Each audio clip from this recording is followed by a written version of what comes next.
কারণ এগুলো হলো দুর্গন্ধ। আওয়ামী লীগে যারা আছে তারা দুর্গন্ধ। দেশনায়ক তারেক রহমান নিয়ে কথা বলতে হলে অনেকের আমি মনে করি অজু করতে হবে। দেশের মানুষ এখন মনে করে জয় একটি অসুস্থ ব্যক্তি, কাজে জয়কে নিয়ে আমাদের মাথা ব্যথা নাই। জয় বলছে বিএনপির সাথে যত বিরোধ মিটিয়ে ফেলতে চায়। জয় আর তারেক রহমান এক নয়।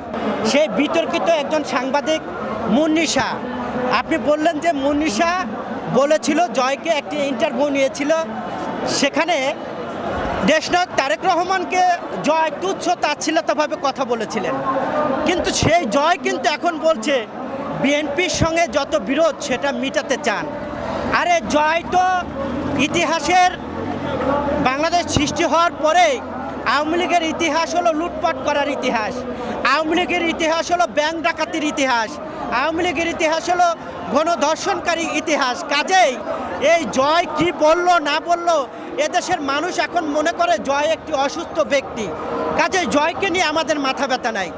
এদেশে সমস্ত লুটপাটকারী দল হলো আওয়ামী লীগ। এই পিকনিক পার্টির কি বলল না বলল সেটা আমাদের যায় আসে না।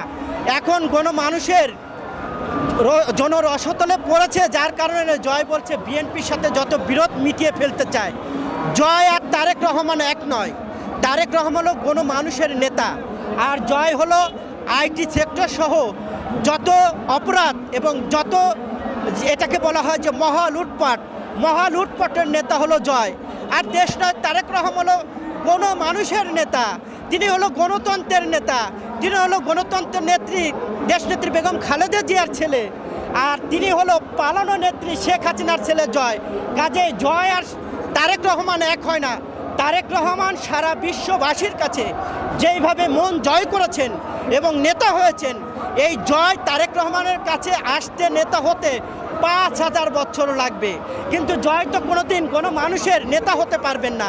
আর দেশনায়ক তারেক রহমান ইতিমধ্যে সারা বিশ্বে নজর কেড়েছেন, গণমানুষের নেতা হয়েছেন। তার প্রমাণ ৫ই আগস্ট দেশনায়ক তারেক রহমানের নেতৃত্বে বাংলাদেশে যে আন্দোলন হয়েছে, সকল রাজনৈতিক দল গণমানুষ রিকশাওয়ালা দেশনায়ক তারেক রহমানের নেতৃত্বে আন্দোলন করে এই শেখ হাসিনাকে হটিয়ে ভারতে পাঠিয়েছে। কাজে সেই নেতা হলো দেশনায়ক তারেক রহমান। দেশনায়ক তারেক রহমান নিয়ে কথা বলতে হলে অনেকের আমি মনে করি অজু করতে হবে। অজু না করে তারেক রহমানের নামে কথা বলা উচিত না বলে আমরা মনে করি, কারণ এগুলো হলো দুর্গন্ধ। আওয়ামী লীগে যারা আছে তারা দুর্গন্ধ, তারা ময়লা আবর্জনা, তারা গত 17 বছর লুটপাট করেছে, ধর্ষণ করেছে, গণহত্যা করেছে। এই গণহত্যাকারীদের সাথে কোনোদিন আপোষ হতে পারে না, এটাই হলো বাস্তবতা। গণমানুষ সিদ্ধান্ত নেবে বিএনপি এবং দেশনায়ক তারেক রহমান কি করবে না করবে। গণমানুষ যদি বলে দেশনায়ক তারেক রহমানকে যে আওয়ামী লীগের সাথে বিরোধ মিটাবে, কারণ আমরা মনে করি আওয়ামী লীগের সঙ্গে আমাদের কোনো বিরোধ নাই। আওয়ামী লীগের সঙ্গে জনগণের বিরোধ, জনগণ সিদ্ধান্ত নেবে আওয়ামী লীগের সাথে বিরোধ নিষ্পত্তি হবে কিনা।